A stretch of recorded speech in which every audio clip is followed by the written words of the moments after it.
चेते जद वफावां बाप दियां अथरू निकलन वेख के रावां बाप दियां।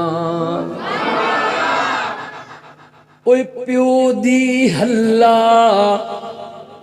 शेरी शेर बना दिंदी, कंड ते थापी मार दलेर बना दिंदी।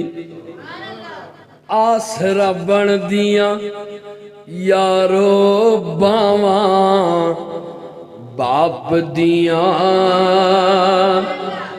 ओए आसरा बन दियां यारो बावां बाप दियां। अथरू निकलन वेख के रावां बाप दियां।